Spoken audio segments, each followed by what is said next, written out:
নমস্কার বন্ধুরা, আমি মিঠুন। সবাইকে স্বাগত জানাই মিঠুন মুভি জাদুর নতুন একটি ভিডিওতে। গুরুজনদের জানাই আমার প্রণাম, ছোটদের জানাই আন্তরিক ভালোবাসা এবং শুভেচ্ছা।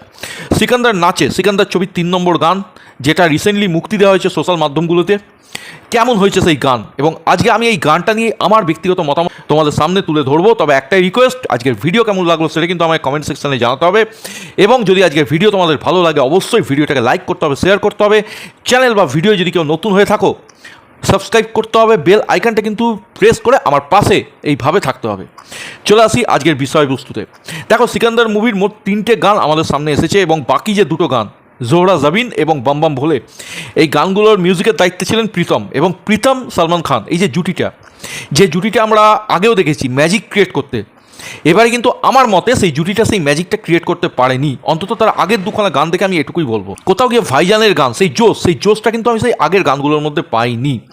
যদিও বম বম ভোলে গানটা বজরঙ্গি ভাইজানের সেলফি লেলেকে একটা ট্রিবিউট দেওয়া হয়েছে, কিন্তু আমি এখনও সেলফি লেলেকে অনেকটা ওপরে রাখবো। কারণ সেলফি লেলে এমন একটা গান না যেটা আজ থেকে 10 বছর 20 বছর পরেও ইনট্যাক্ট থাকবে, তার আমেজ, তার মুডটা কিন্তু সেম থাকবে। তবে ভাইজানের গান, সালমান খানের গান, সালমান খান এর মুরুগাডাসের ছবি, যে মুভিটা দিয়ে সালমান খানের কামব্যাক হওয়ার কথাবার্তা চলছে, সেই মুভির যেরকম গান হওয়া এক্সপেক্ট করেছিলাম, আগের 2খানা গান কিন্তু সেই রকম এক্সপেকটেশন অন্তত আমার ফুলফিল করতে পারেনি। এবার যদি আমি 3 নম্বর গানের কথা বলি বন্ধুরা, 3 নম্বর গানটা আমার বেশ ভালো লেগেছে। এক কথায় যদি বলি, এই গানটাকে যদি প্রথমে মেকার্সরা আমাদের সামনে আনতো, তাহলে আমার মনে হয় মুভিটির আজকে যে হাইপ সেটা আরও কয়েকশো গুণ ওপরে থাকতো। এক কথায় যদি বলি, সিকান্দার নাচেরে এইটা আপাতত সিকান্দার মুভি আমার দেখা সবথেকে বেস্ট গান।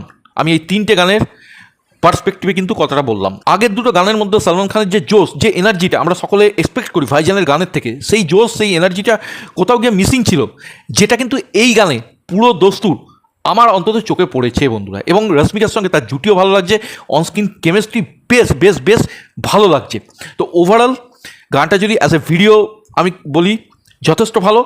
যদি মিউজিকের কথা বলি, মিউজিকের দায়িত্বে আছেন জ্যাম 8, গানটা গেয়েছেন অমিত মিশ্রা, লিরিক্সের কাজ করেছেন সমীর অঞ্জন। এই গানটার সঙ্গে যারা অ্যাসোসিয়েটেড প্রত্যেকেই বেশ ভালো কাজ করেছে। ওভারঅল অডিও বলি, ভিজুয়ালি বলি, এই গানটা কিন্তু 2টো ক্ষেত্রেই আমার মন কিন্তু জয় করতে পেরেছে। সলমান ভাই, রশ্মিকার জুটি এই গানের মধ্যে বেশ রিফ্রেশিং লাগছে, দুজনকে দেখতে ভালো লাগছে। এবং গানটার যে স্টেপগুলো, যে হুক স্টেপগুলো আছে, সেগুলো খুব সিম্পল রাখা হয়েছে, এবং এটাই হওয়া উচিত। এবং যেখানে যেখানে সলমান খান নাচে বলে যে পাটাকে নাচাচ্ছে, ওটা বেশ অ্যাট্রাকটিভ, ওটা বেশ ক্যাচি কিন্তু। এবং আমার যেটা মনে হয়, গানটা কিন্তু ভাইরাল হবে, এবং এই গানটার দরুন এই মুভির হাইপ কিন্তু অনেকটা বেড়ে যাবে বন্ধুরা। ওভারঅল একটা ভালো গান কিন্তু মেকারদের তরফ থেকে নিয়ে আসা হয়েছে। একটা ঝকঝকে তকতকে প্রেজেন্টেশন, মেকার্সরা যে পয়সা খরচা করেছে এটা কিন্তু বোঝা গেছে। তবে একটাই, এই গানটা কিন্তু মুভির মধ্যে থাকবে না, এই গানটা থাকবে এন্ড ক্রেডিটে। এবং বলাই বাহুল্য, আমরা মুভিটা দেখে, এই গানটা দেখে হল থেকে কিন্তু একটা আলাদা ভালো লাগা নিয়ে বেরোবো। এবং সত্যি কথা বলতে, কমার্শিয়াল মুভির ক্ষেত্রে গান কিন্তু খুব বড় ভূমিকা পালন করে। সুতরাং সিকান্দার নাচে এই গানের মতো আরও যদি কিছু গান সিকান্দার মুভির টিমের তরফ থেকে আমাদের সামনে আসে, তাহলে সিকান্দারকে বক্স অফিসে আটকাবার মতো দম বা সাহস কেউ দেখাতে পারবে বলে আমার অন্তত মনে হচ্ছে না বন্ধুরা। এই ছিল এই গানটা নিয়ে আমার ব্যক্তিগত মতামত। তোমরা যারা এই গানটা দেখেছো, তোমাদের কেমন লাগলো আমাকে অবশ্যই কমেন্টের মাধ্যমে জানিও। চ্যানেলে নতুন হলে সাবস্ক্রাইব করো, বেল আইকনটা কিন্তু অবশ্যই ক্লিক করতে ভুলো না। সকলে ভালো, যাতে এইরকম গরম খবর তোমাদের কাছে নিয়ে আসতে পারি চট জলদি। সকলে ভালো থেকো, সুস্থ থেকো, টেক কেয়ার, বাই বাই।